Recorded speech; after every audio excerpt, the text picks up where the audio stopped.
resources that I want to be sure you're aware of that'll help you get started in the process if you decide to participate. Specific things around social media engagement and advocate recruitment. Some best practices and some examples that we've seen across other communities that have already done a giving day that have been really successful. And then getting down to more of the tactical level, I want to show you a preview of what the Give4Good site will look like so you feel comfortable with that. Show you how you'll access donor data, which will be very important, and then go through the process of how you can take your donation form that will be on the Give4Good website and put it on your own website or other websites if you're interested in doing that. And then obviously a lot of time for question and answer. So feel free to interrupt as I go through or ask questions as they come. We don't have to wait till the end for that. So as we get started, just to set a few expectations for what a giving day is and what it isn't, Kimbia has helped 30 different communities host giving days in the last few years, so we have some great resources to build off. So in the past, it has definitely been a exciting and unifying way for a community to come together. It's an opportunity to discover and engage new donors. I'll go through more specifics on that new donor data that'll hopefully be exciting for all of you. And it's also a way to convert your existing donor base to the online channel if they've never given in other methods before. However, it's not going to be a quick fundraising fix for the year, so it won't solve all fundraising problems in one day. And it's not something that will take no marketing attention. What we found is the time leading up to the event and how you decide to market your organization is really important in order to be successful on the day. And it's also not a social media strategy in and of itself. So we have had nonprofits that find themselves using social media only during the 24-hour period of the event. And they don't tend to be as effective as those organizations that use social media leading up to the event, during the event, and then after the event as well. So before I show you what a giving day site looks like, it's important, this is sort of the framework for how we built the site, and the way that we did is through the psychology of giving. So real quick to talk about the difference between the psychology of buying and the psychology of giving. I'm sure you guys have heard this before, but when buying a product, the first thing that happens is the spark of interest. And once you're interested in purchasing something, you move on to the information stage where you gather as much information on that product as you need to. And once you feel comfortable with that, the actual action of getting out your credit card and making the transaction happens. From there, the cost-benefit analysis is done to determine, was the item that you purchased worth the money that you just invested? Well, the psychology of giving is a little different. In a giving scenario, inspiration and information happen simultaneously. So a donor is not going to be inspired to give until they receive enough information about what their donation is going to be used for. And what's been found is something that's really interesting. The personal benefit of giving actually happens before the action takes place. So what that means for a Giving Day website is you need to make the action item of giving happen as seamlessly as possible. So reduce as much of that friction as possible, because your donor already, once they decide they give, they already feel that personal benefit. So really making it easy is very important, and that's something that we wanted to make sure the technology makes it very easy for your donors to give.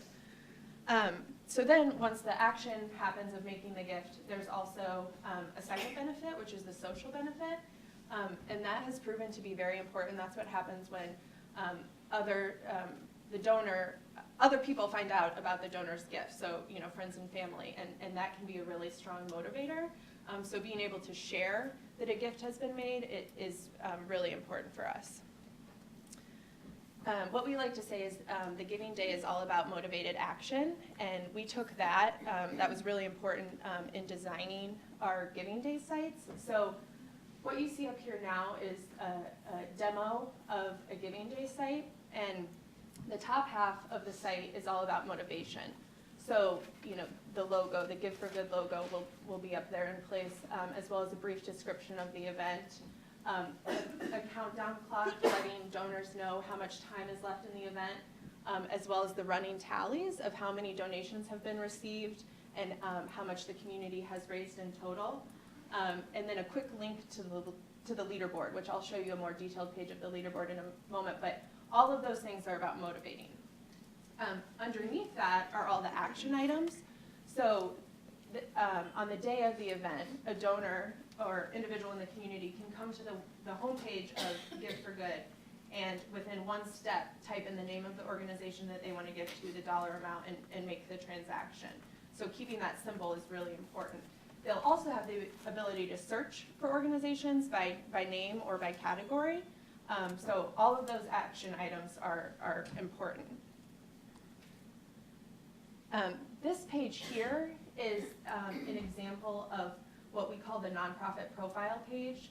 So I know some of you have registered for the giving event and others haven't, but when you completed the registration form, these were the fields that you completed on that online registration form, and that will populate your profile page. On the left-hand side of the profile page is the actual donation form. So again, starting from the top, you have the motivational items with your organization name, the countdown clock still there, the leaderboard still there. You have the action items and the fact that they can make a donation to your organization very simply. But also, again, because the inspiration and information should happen at the same time, you have the affirmation statement making donors feel comfortable that while they're completing the action step, they're being affirmed and feeling comfortable that they're in the right place making a donation to your organization.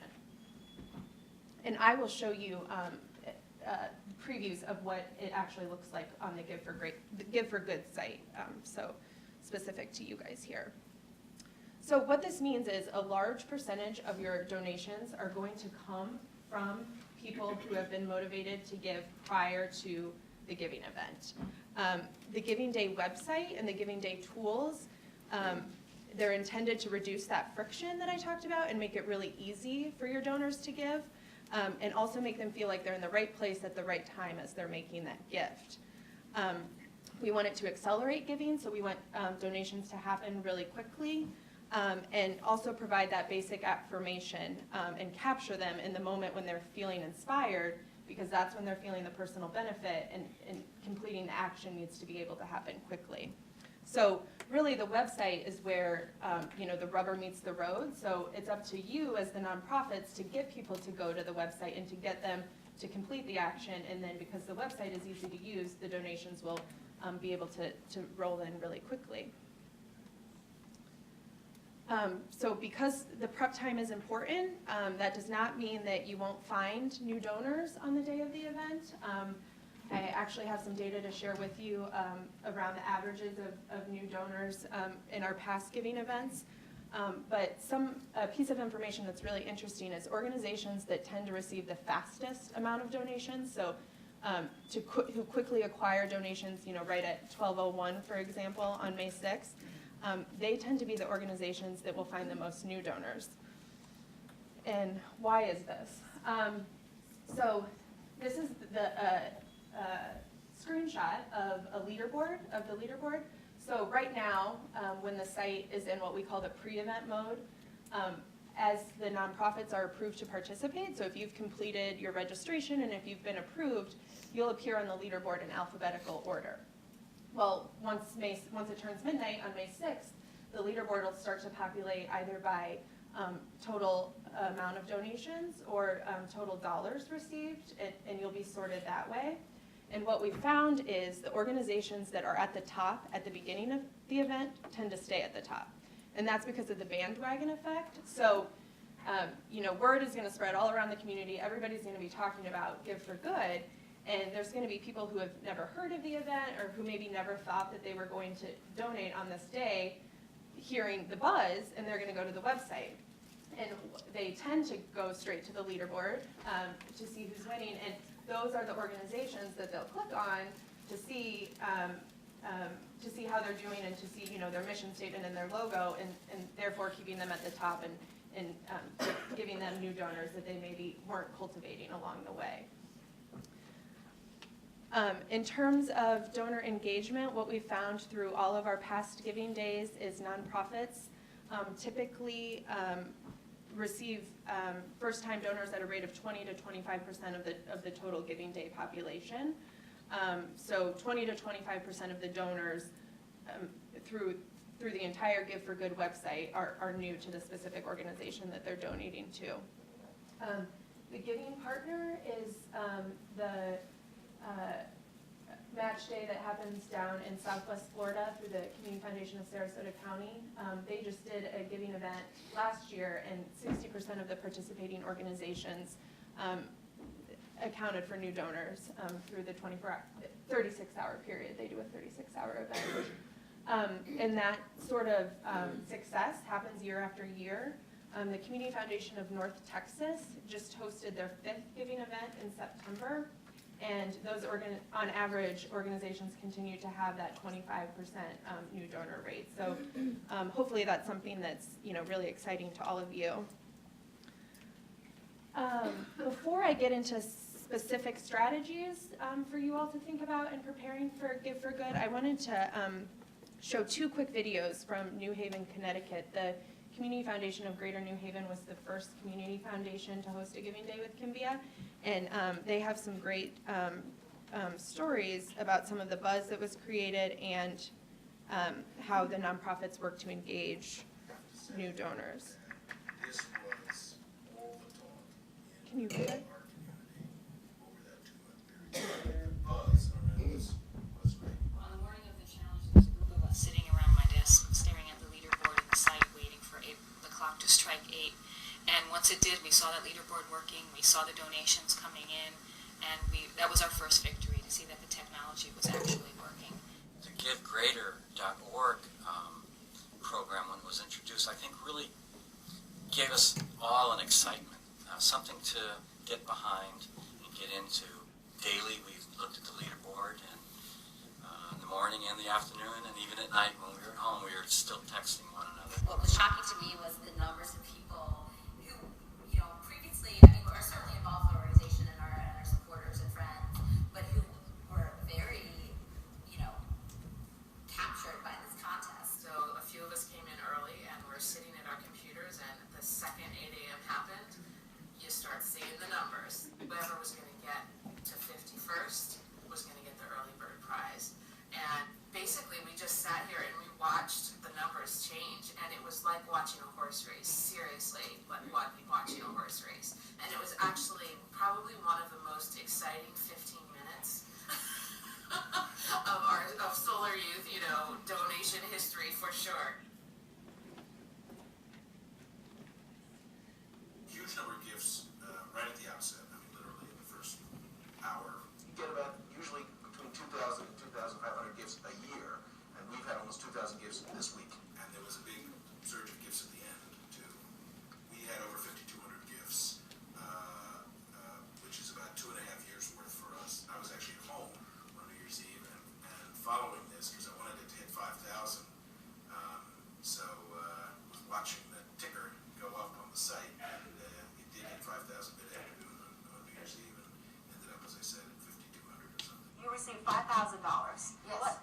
How big of an impact does $5,000 have for your nonprofit? Well, 5,000 plus the money that we raised from our donors. So combined, it's almost $10,000 that we raised to date. Congratulations. And this is money that will go directly into providing health care for people in Fairhaven. We heard that from over 80% of the nonprofits, they were able to secure new donors and identify new donors through the challenge. So that was really a great victory. In total, we got about 145 donations. And one thing that's interesting is about 45 of those are brand new donors. A lot of first-time donors.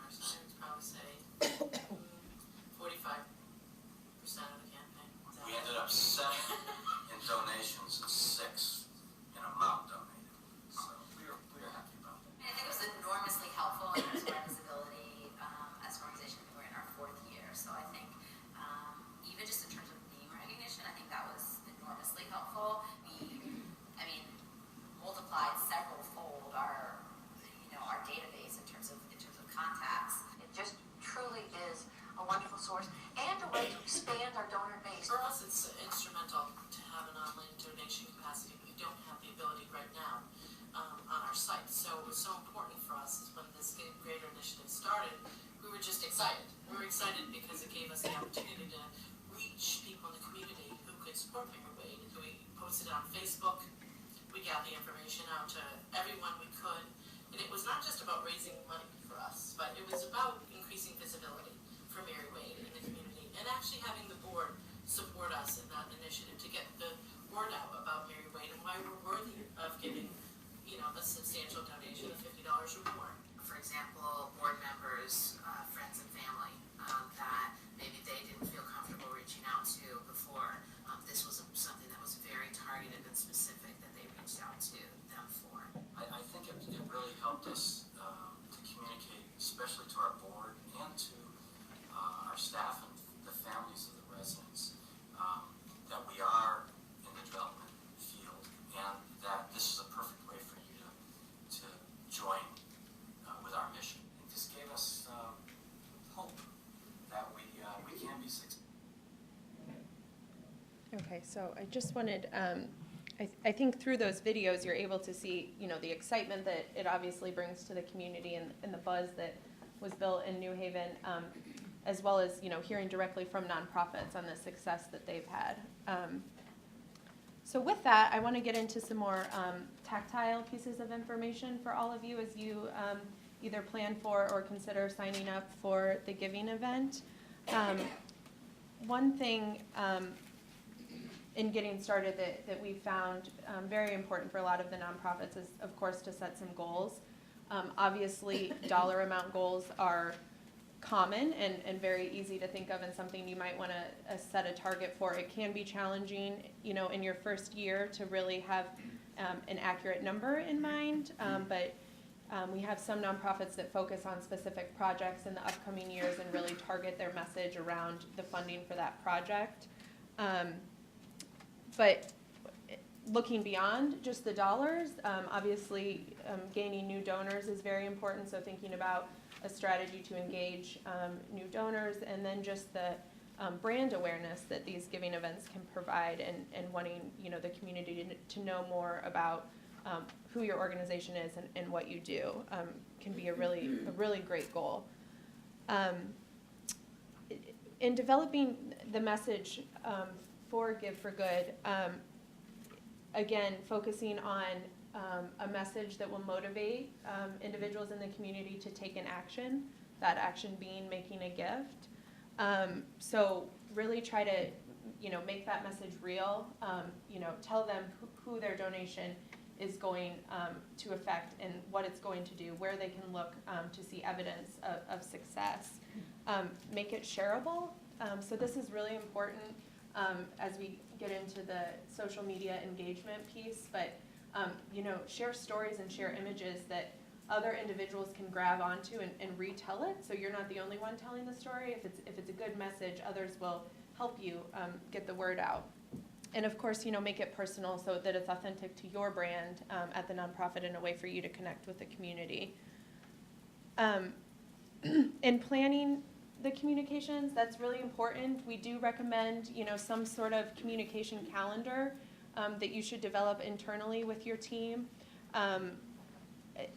Be specific in when communications are going to go out, from, email blasts and newsletters, adding a logo to your email signature, when those things should be happening.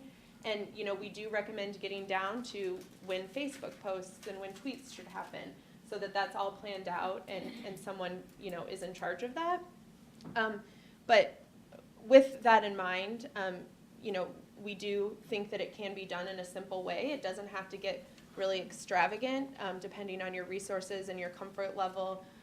We know there's some smaller organizations that might not feel comfortable creating this calendar, so we've tried to, we've drafted a sample communication plan for all of you, and Dan is going to make that available online so you have access to it. But this can serve as a starting point for all of you. It builds off the best practices that we've seen other nonprofits in different communities use.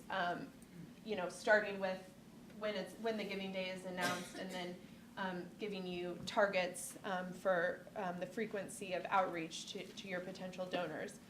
Again, it's just a guide, so we want you to take this and customize it to your organization and either use all of it or just certain pieces of it, whatever seems best for you.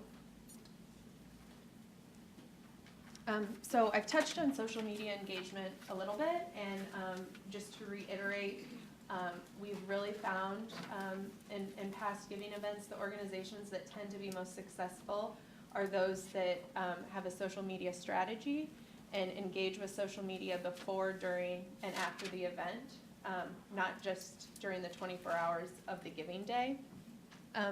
So if you have the resources to do so, assigning someone the task of a social media manager is a great idea, if you haven't already done that within your organization, so that they feel comfortable with the organization's voice and can be responsible for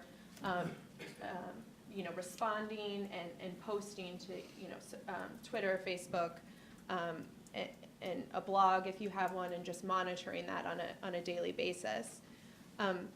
It's really important leading up to the event to grow the number of likes and followers of the people that follow your organization. We're working on this at the national level for Give Local America, so getting all the community foundations that are participating to follow and like us, and understanding the difference. So when someone follows your organization, they'll see all the posts that you put out there on Facebook, whereas by just liking it, Facebook has a way to feed through those and not show them all. So really trying to grow those likes ahead of time.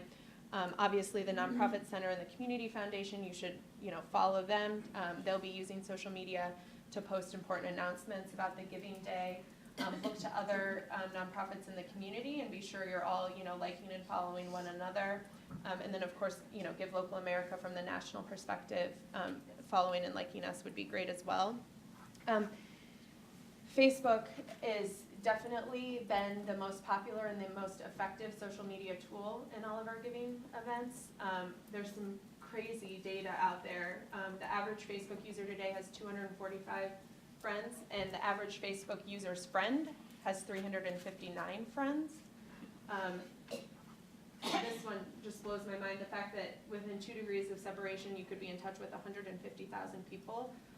That's crazy. And a new study, a recent study just came out and said that we are all within 4.7 degrees of Kevin Bacon, President Obama, and a major donor that you have yet to meet. So just something important to think about, as I know Facebook can be daunting. I'm definitely not a social media guru by any means, but it can be really effective, and especially around these giving days. I also want to say how important it is to have fun with this and be creative. I have a few examples to share of what we've seen nonprofits of all sizes do for a giving day, but it can really be effective for you to sit down, with an internal team or with a group of your volunteers and just brainstorm, potential things that you guys can do via social media. It can be very simple, but just a good brainstorming session to get some creative juices flowing. So here are a couple examples of nonprofits that did some things down in Sarasota, Florida. I mentioned that Giving Day earlier. The Beyond the Spectrum Education Center and Therapeutic Clinic, they turned their entire Facebook page into a temporary billboard for the Giving Day. I think they did that a couple weeks before the event. So not just during the 36 hours for them. But what I loved was how they engaged their volunteers and advocates. They encouraged them to take the same sort of image, the same sort of photo with a message on it and post it to Facebook.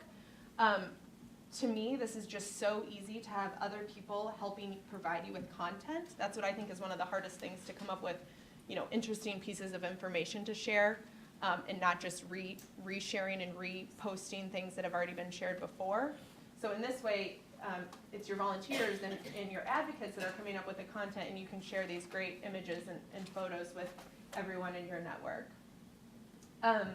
The next example there is from the Arts and Cultural Alliance of Sarasota County. I don't know if you guys remember when the Harlem Shake became like a very popular social media video, but this nonprofit did a remake of that video, and it got tremendous follows and likes when they pushed it out on their social media outlets, and also got some local media attention. So different scales and different levels of what you can do, but both really, really great ideas to get that social media going.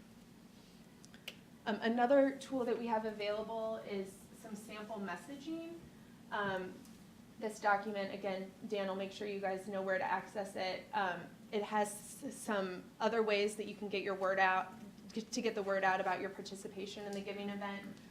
It includes some sample Facebook and Twitter posts, again, just to use as a starting point. You can use them verbatim, or you can come up with your own.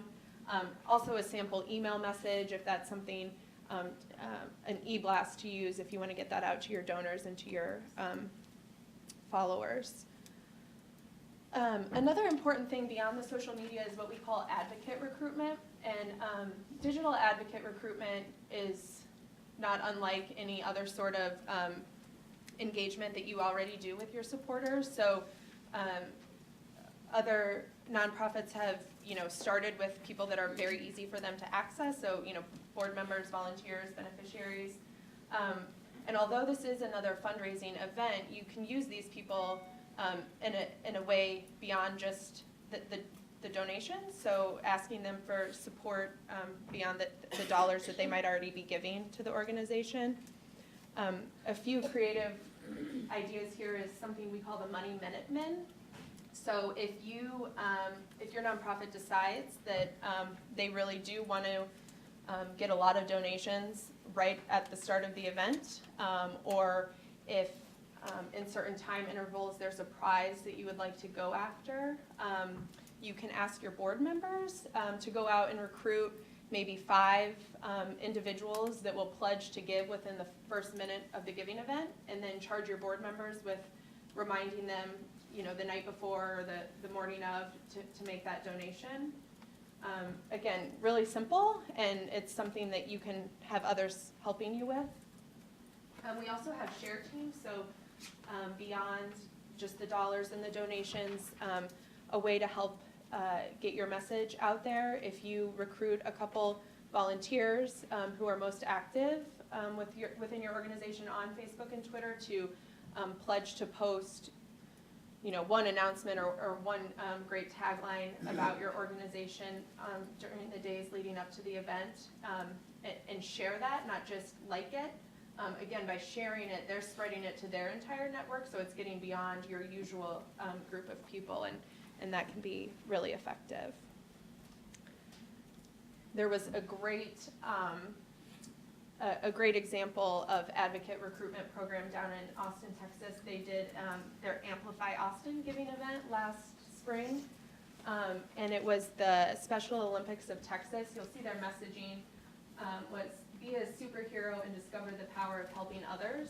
So they had members of their member athletes dress up as superheroes and go to popular shopping centers during the days leading up to the event to talk with individuals about the organization and recruit them to give. So again, really easy in getting others involved in the day, and they received a ton of new donors by doing this fun thing.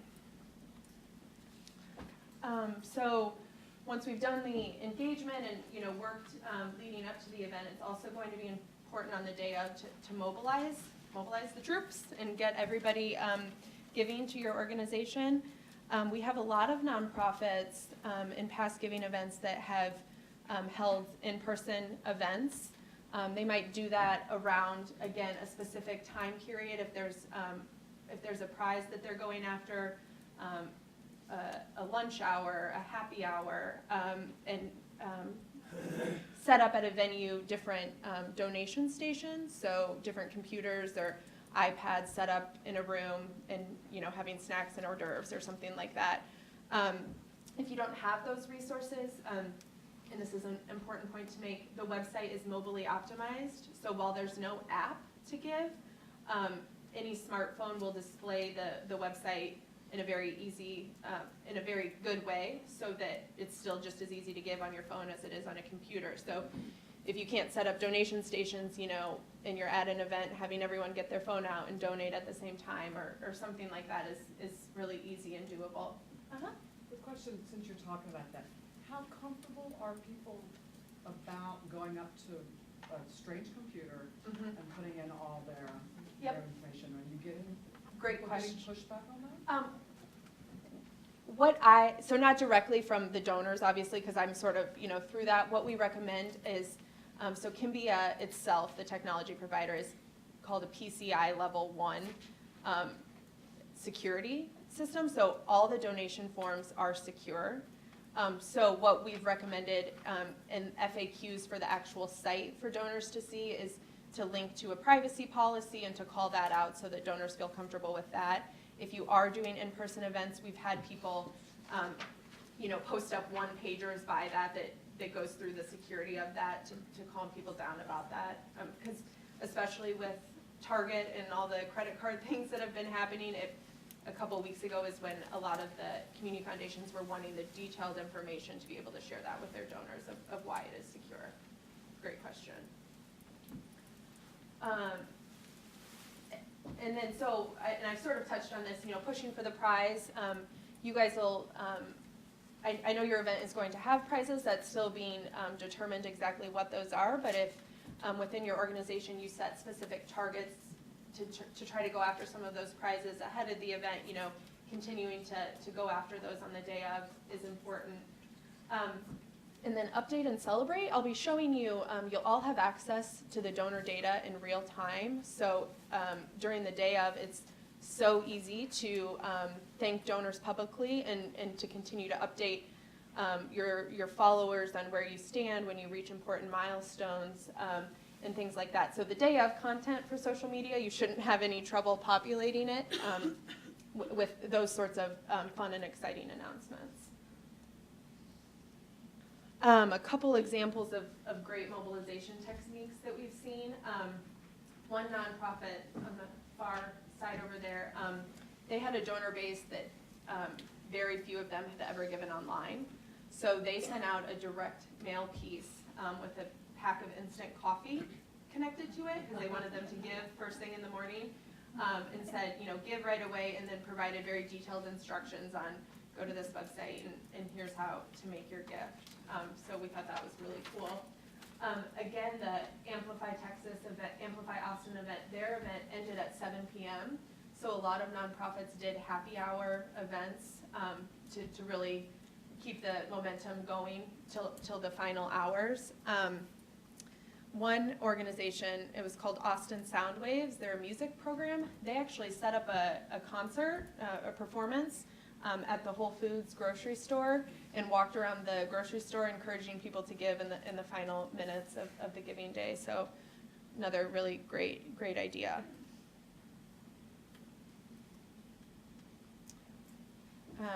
So I'm now going to get into the specifics of your website. So this is what the Give4Good site will look like on May 6th. So this should look familiar to the demo that I showed you earlier with the multi-give donation form. That's what we call the bottom half of the page here, from here down. In that donation form, a donor can come to the site, type in the organization name and the amount they want to give. As soon as they type that in, a second line will appear below that. So if you have donors that are connected to more than one organization and will be giving to more than one organization, they can do that and only enter their credit card information in one time with one click of a button. So it's a really great feature that donors who do give to multiple organizations love. They'll also have the ability to search for you by name. For those of you that have done the registration, there was a DBA field in there where it's important to type in any other names that you're known in the community by to make that search feature robust. You know, acronyms or things like that someone might type in there to look for you. And then you have the ability to search by category. So again, through the registration process, if you haven't already, you'll be selecting one category that you most closely relate with. And this is what a category page looks like for you guys right now. So These are the arts and culture organizations that have already signed up to participate. Again, this is once a donor clicks on arts and culture, they'll see all the logos of the different organizations within this category and be able to get to their page that way, their donation page. This is an example of the leaderboard so far. Like I said, in the pre-event mode, so from now until May 5th at 11:59 p.m., as you register your nonprofit to participate and as the Community Foundation approves you, you will populate on the leaderboard in alphabetical order. Once midnight on May 6th strikes, this is when you'll be sorted by total amount raised or eligible gifts. And this is a specific profile page, an example of a nonprofit profile page.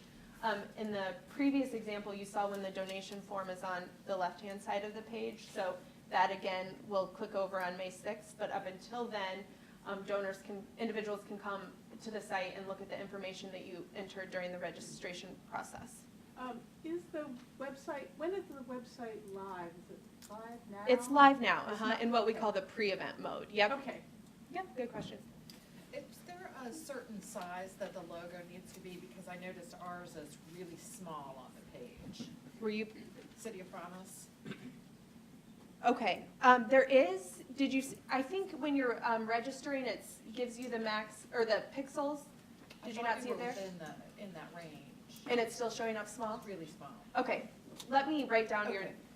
organization name and we'll be sure to look at that, yeah. Thank you. And under donations, will that display, what will that display? Will it Yeah. have names and amounts, or? Yep, so it'll be a set form for everyone, and the Community Foundation will decide the giving amounts that'll be listed there. The minimum gift, I believe, is $10 for you guys, and then there'll be set amounts, and then of course the other field that they can enter. But I can switch back, or actually I'll be getting to what a generic, a sample donation form looks like, so you can see those questions. Okay, I'm just wondering, you know, if names are gonna be listed, is there an option for them to say, list me as anonymous? So again, yes, there Okay. is that option. The Community Foundation will probably be typically so there's the basic fields of name and billing information. And the Community Foundation has the decision to add any additional fields that they like. The two most common are make this gift anonymous, or in memory of gift. And then as well as the first-time donor, because they typically like to be able to track that first-time donor data.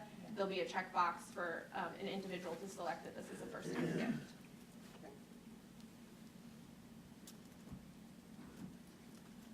I have a question. Uh-huh.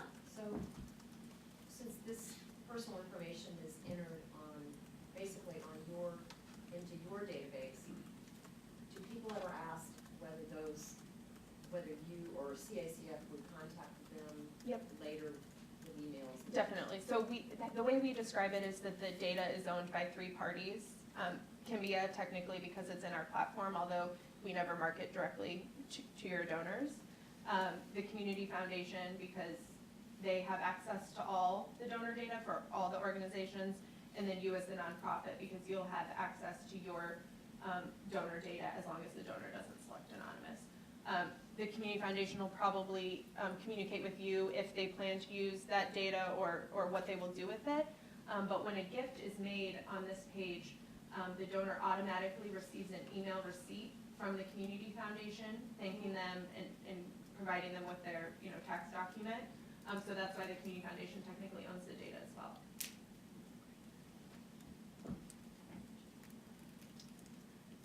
So on the day of, or prior to the day of, you will receive a unique hyperlink that on the day of will become active and will, it's the link that will provide you access to all of your donor data, and it's done in real time. So this is what I was referencing when I said a lot of nonprofits like to use this data to thank their donors, via Facebook or social media. Again, you'll see it gives it to you in an Excel format. It tells you what website they came from, which will be more clear when I show you a unique opportunity you have, as well as the contact information, and then it cut off, but you also see the donation amounts that they give. So as long as, now if a donor does select to be anonymous, you won't obviously see their contact information. The Community Foundation does have access to that, obviously for receipting and reporting needs. If that anonymous donor loses their receipt, they can contact the Community Foundation to get another one. But this is the sort of view that you will have on the day of. So our newsletter goes out in 2 weeks. Is there enough information that now that we can tuck in one of these flyers that explains what they need to do on May 6th? Or? Yeah, definitely. Do you mean, is there enough information about the event to start talking about the event? Yeah, you could link to the website because the website is live. Give4Good.org is the website for Give4Good.org. And I'm not sure if I have the internet here, but I can pull that up too, so you guys can see what that looks like. But yeah, you can definitely start talking about it, saving the date for May 6th. Again, with the 2 resources that I talked about, there's a sample email blast in there that you could maybe pull some of that language from to include in your newsletter. Yeah, I just need it now to get it out. Yeah. That's why I believe, Dan, is that are those resources going to be posted somewhere soon? Yeah, you can go Okay. to cacfonline.org, and there's a big Give for Good button right there in the middle of the page. Click on that. It'll take you to a event-specific page that has all of the resources from today, anything we've posted from the toolkits on the right side for you to download. And copy and paste.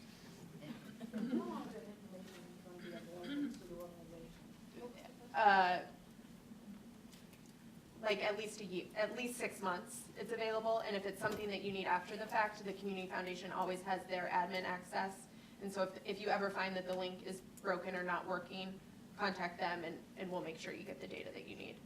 But a lot, once you know that it's the final report, which typically, and again, depending on the Community Foundations, within 6 weeks is when you might, 6 to 9 weeks is when you can expect to receive your grant checks and the final report. So that's obviously the report that you want to save.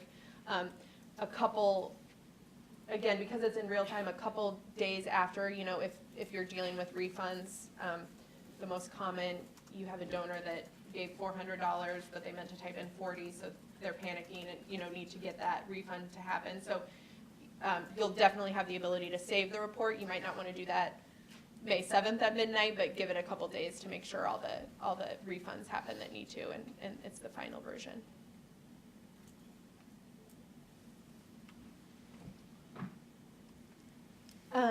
So with the Kimbia technology, you also have the ability to embed that donation form on your own website.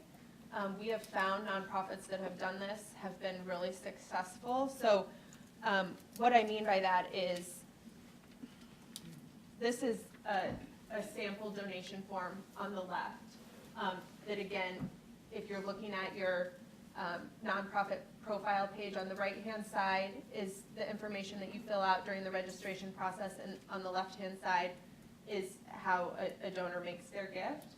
At the bottom of that, in addition to the ability to share those links with one click, there's also the embed this form icon. When you click on that, you're able to copy and paste it and put it within your own website. So just the way you can do with like YouTube video links and other things, once you select it, it'll give you this code, and you can put it on your own web page. It'll carry the branding of the Give4Good website. The money will flow the same way. You'll still have access to all the donor data. The donations will still be calculated on the leaderboard, and you know, for prizes and all of that, it'll be the exact same way. It just gives you an additional place where donors can give. So what we find is if you're really, you know, doing a good job of cultivating your donors and preparing them for the event, they might end up on your site on the day of the event. And while a lot of nonprofits will have, you know, a link to the Give4Good website, you could also just have the form there so that the donation again can happen right there on your website without donors having to click through different ways. So that form goes directly for a donation to your organization? Yes. Okay. Well, hold on. So the donation technically goes to the community foundation. I don't mean that, but I mean, you don't then get the pop down of select the organization you want to give to. Right, and Just you don't just get the that amount on, goes to you. you don't get that, so you have a unique donation form in the fact that it, you know, it's connected to your organization. So if they're on your organization's page, they don't have to type in your organization name. It's assumed that that's who they give to. And when would we embed this one? Yep, so you have to do it on the day of, because the link won't be live until then. But it's a very easy process, and I can be sure that you guys have a copy of this presentation, but I do have, because I'm not the tech guru, depending on your website type, there's some additional instructions on how to do that. So you can practice embedding a different code so that you're prepared, you know, on May 6th to go and grab that and get the donation form on your site if that's something you'd like to do. I registered through CACF and through CNE. What's the next step I have to take? Am I done? Am I automatically up there then? But I'm on the Give4Good site? Yeah, as soon as you register through give.cville.org, we go into the back end of that website and we approve you, and you will receive, you should receive 2 confirmations, one from Kimbia and one from us that you're approved, and then you'll see yourself on the list of approved agencies on the website. So we do have to go and register on GiveGreaterCville.org. Yeah, absolutely. If you want to participate, it's givegreatercville.org. I'm Cindy, I'm the Director of Programs at CNE, and indeed, we have some promotional plans underway.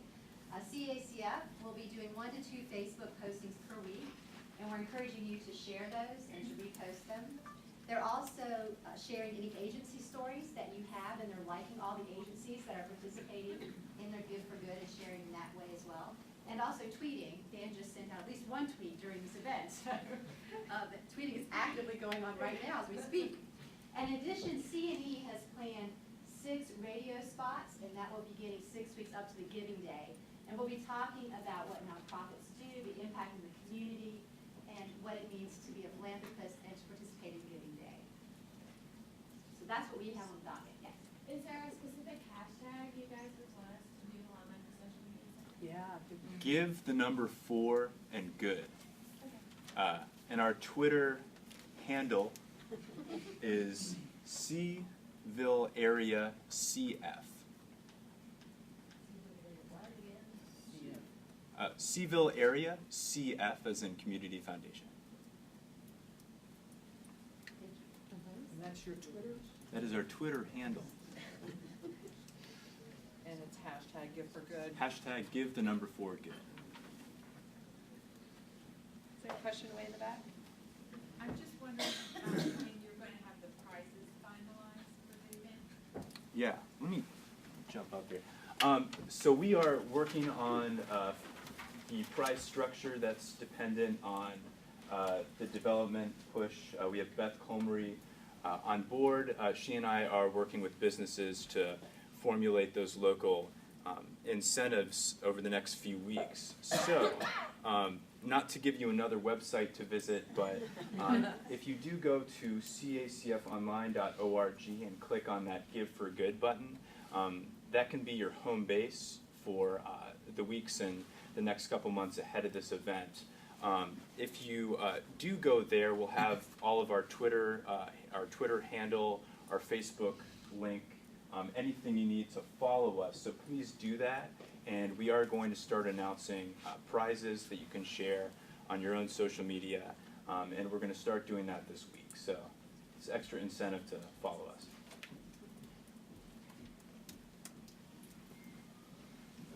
Is it correct that there's a match of some sort?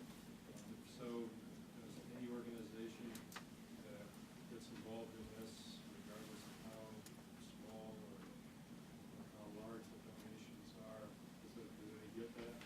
I'll let him speak to the local and then I'll pipe in with the national. What was the question?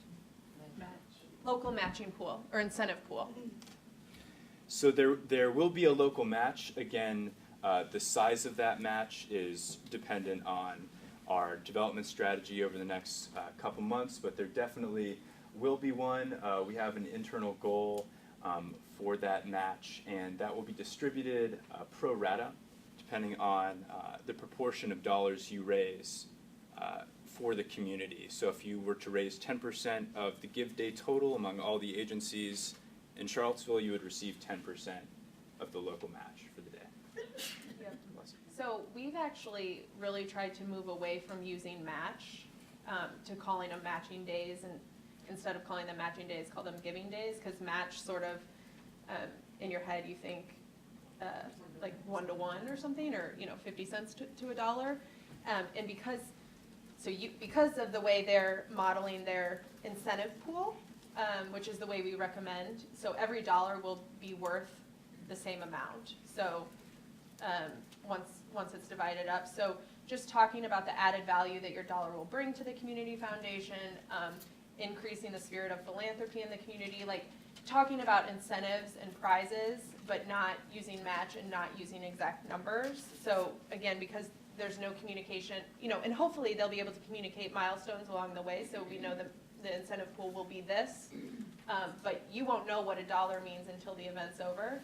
So really just trying to use incentive language and focusing on prizes and the overall spirit of giving that it'll bring to the community is what we've been doing on the national level and can be done. If there are no other questions at this time, please join me in thanking Haley for making the trip to Charlotte.